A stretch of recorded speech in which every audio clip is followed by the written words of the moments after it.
Hey, Unicorn here. I uploaded my successful mail for January and February, and here's the rest. In March, I started from nearly zero again because I invested 160k in a challenge mode boost. I wanted the mount, which is now account-wide, and thought the price would rise since their removal was announced.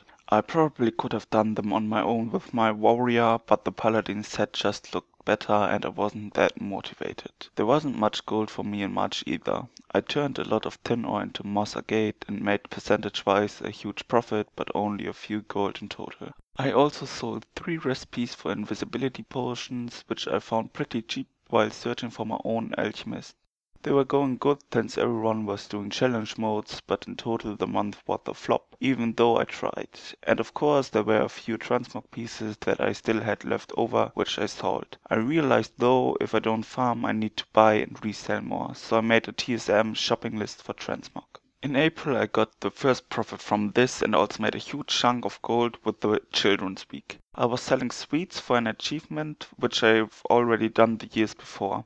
I planned a guide on this but didn't finish it in time. It's finished now and I'm going to release it next year, but you can already check it out if you want. It's linked in the description below. In May, my motivation for the auction house slowly faded away. I mainly played my gnome, which didn't provide me anything good to sell for the horde. I still think that I made a nice profit for just buying and posting. I seem to acquire gold much easier now. I even tried some other servers out. I built up my starting gold while testing my vendor recipe add-on and then just used the transmog shopping list. In June, I decided to transfer servers with my gnome since he had become my main character. I transferred to Outland and already had a few gold there because it was one of my test servers. I sold a lot of mats that I brought with me and never had the chance to sell on my old server because it was a horde server. And of course some transmog, although the transmog market on Outland is a lot different.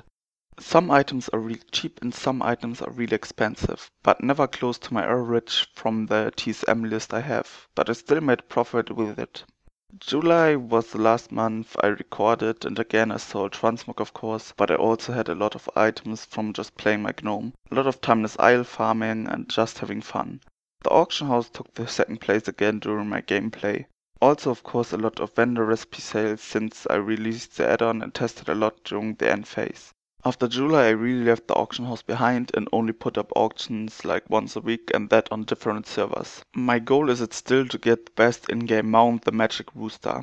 I invested in a lot of Spectral Tiger Cups and ethereal traders during their low phase, and they had a rise during the WOT start, but the prices are already back down. I also recently bought Tom Hatespark the Tiny, the pet that drops off Ragnaros and is going away after the anniversary.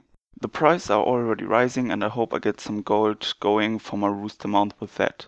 I haven't really made any gold with the new Warlord markets because I just didn't feel like digging into all of that. Server-wise, I'm still on Outland with my main character. The server is pretty awesome and has some nice deals, but sadly a huge of competition that kills the prices. On Blackrock I'm semi-active. I have a lot of high-level characters there, so I have a huge potential and built up 250k gold, which I spent a lot of during my Hatespark shopping spree. Another German server I'm playing with is Antonidas, but there I'm also back down to 20k. I spent a lot of the gold there on spectral kittens. And the last server is Pozzo dell'Eternia. There aren't a lot of players on there, but you get transmog cheap and I currently have a collection worth about 200k. If I put it up twice a month or something, I make my 5k in 24 hours, which is pretty nice. That was it for 2014. Thanks for watching. Bye.